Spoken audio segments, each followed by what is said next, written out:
Ladies and gentlemen, welcome back to another video.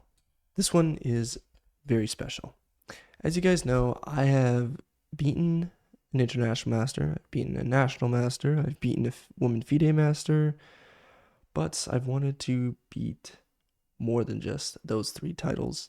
And in fact, for the last 4 years, I have made it a goal to beat a Canada master because that's the title I want to get. But it's been very hard, and I will show you the process of why it's been so difficult and just the barriers that I've had to overcome and beaten one.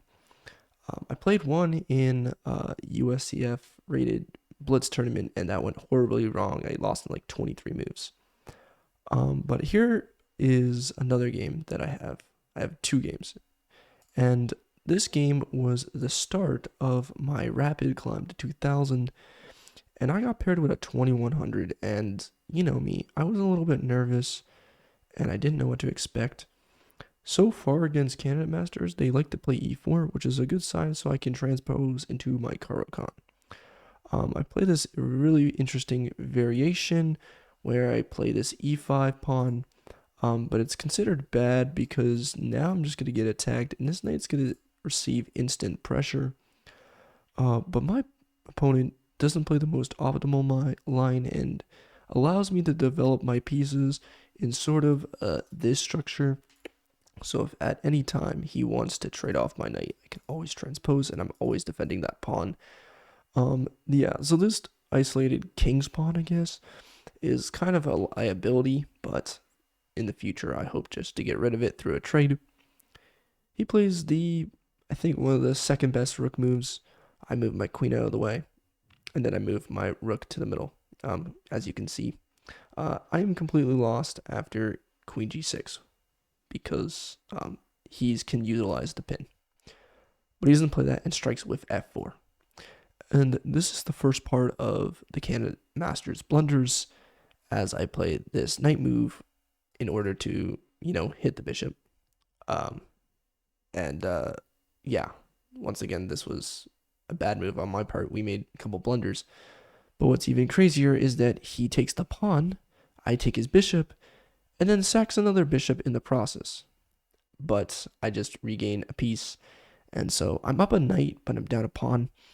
And at this point, I realize this is just really easy. I can convert this, and this Caro-Kann should be pretty easy. I get a nice structure for myself. But these knights are kind of funny, and my rook isn't fully into the game, and if he can, strike at any point and utilize these pawns and just start getting rid of my pawn chain, he should be all right.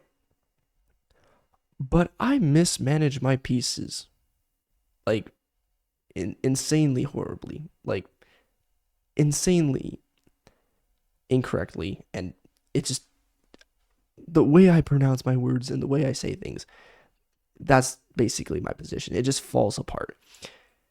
And I lose. I get his pawn, he takes my pawn, I get his pawn. But he has two plus pawns. And I just lost my pawn chain first. And even though I'm winning, I have to play rook f2, which I do. And now I have to play the weird knight e5 and basically try and go for this. And somehow, in the way of all laws in physics, try and take him out. But I just let his pawn run and get a queen and have him take my knight, and I resign. Like, don't even ask me how I just allowed his pawn to move not once, twice, 3 times, 4 times, but to queen and take a piece. Without question. And I thought I would never see another candidate master again because it's hard to find in the open rating pool someone of this caliber and this rating, and the list goes on. And so I thought I'm never going to find one ever again. This last couple of weeks, I started to do my rapid grind again and just focus on chess and not on content. But that's why I bring you today's video. because one evening I'm at work. I go to the washroom. And while on the washroom, I boot up a 10-minute chess game. And in that, I play this fella from Sierra Leone. And at the time, I'm like, oh, okay now. Let's play some chess. And I'm not nervous anymore. I think at the 2100 level, you start to realize that there's going to be good competition anyway. And you just need to just play your best and don't worry about rating.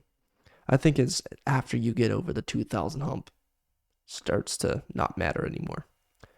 I get a Caro-Kann, and I love playing the Bronstein-Larsen, but a lot of the times I've been messing it up. And I know in certain positions, if he doesn't play the knight, that if you bring out the bishop, you usually trade off the bishops and bring out the queen and try and attack this g2 pawn. And then life goes on, knight here, pawn here, usually long castles. He plays knight here, and the most optimal move is to play either bishop g4 or bishop f5. I did go bishop f5. He plays bishop out here, pawn to e6, knight here. And then I play rook g8. And this is unconventional because I should just continue with development, go bishop here, and then maybe play castles, which is kind of weird because why would I play castles if I've already made this idea to open up? But I wanted to strike at his position right away since he's already castled.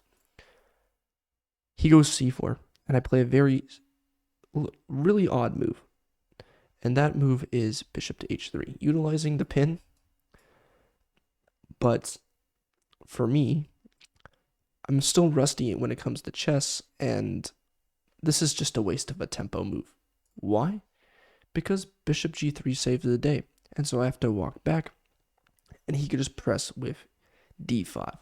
I was seeing a position in where I can literally go here, castle long, and he can take both these pawns, and I can move the king to b8. I was just doing some little studying before I even started this video.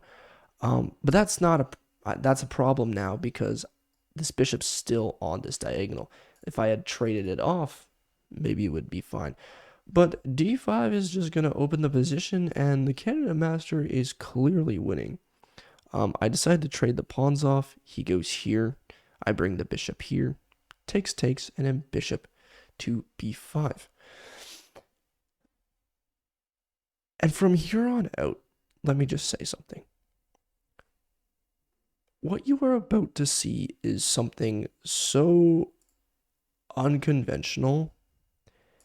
It's like a fever dream. And the Canada Master starts to just not understand the position anymore. And after I castled, the rook to c1 move is fatal. Because the bishops come in line with one another, it's GG's for black. But my opponent in this position takes the knight. And my position is saved after rook takes, rook check, and king to d8. And now the rook and the queen come out together. The king is safe, and the bishop is ready to just come here and cause more havoc.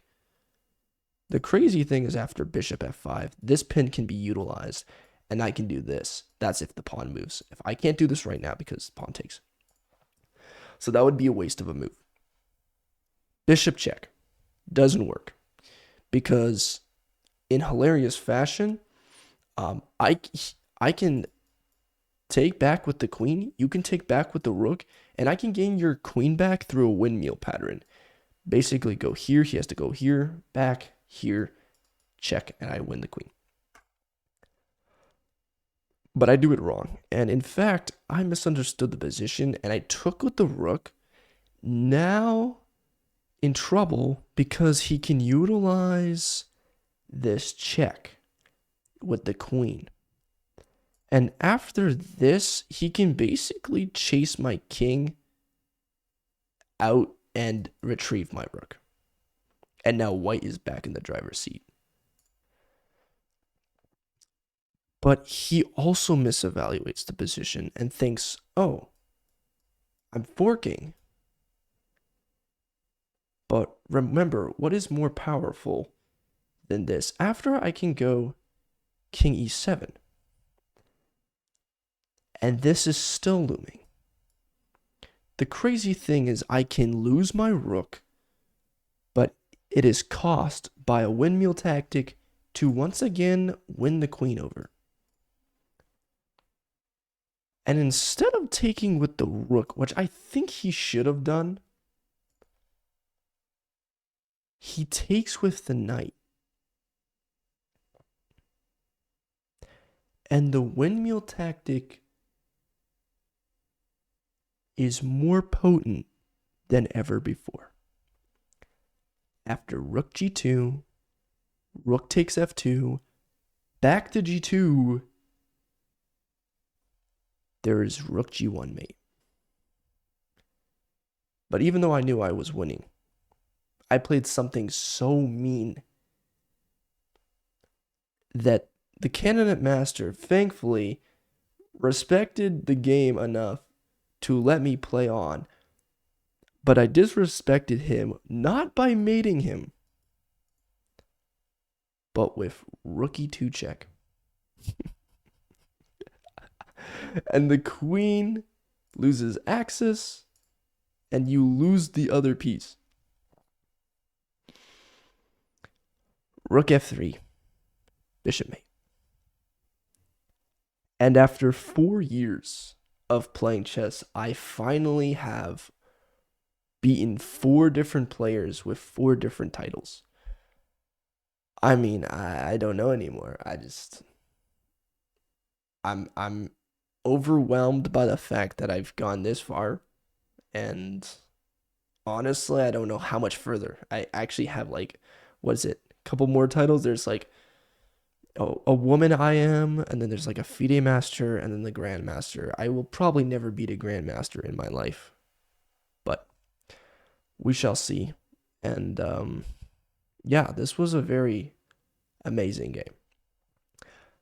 But what makes this game even more special is just the fact that this guy's background is amazing. I got paired against this guy, Kamara and Sumana. This guy is the best player from Sierra Leone. He also was a part of board 1. We're talking the best board at the Chess Olympiad. This alone made my jaw drop. I don't even know what to think anymore. Like, this is the best guy from this country in West Africa. And the fact that I beat him is just, it blows my mind. And I don't know what to say anymore. I feel like my life is somewhat complete. But oh man, did this feel good. I mean, the fact I was in the washroom and I beat a candidate master, it's not like on stream. It wasn't even in my daily grind. It was like, I don't know. Maybe good things happen in the washroom. I mean, maybe it's just releasing whatever anger or bad energy you had in your day. And yeah, this was quite the game. And I just thought I would share it with you guys. The streak, the curse is finally broken. And I can now put another beaten titled player on my belt. And so, yeah, get out of here.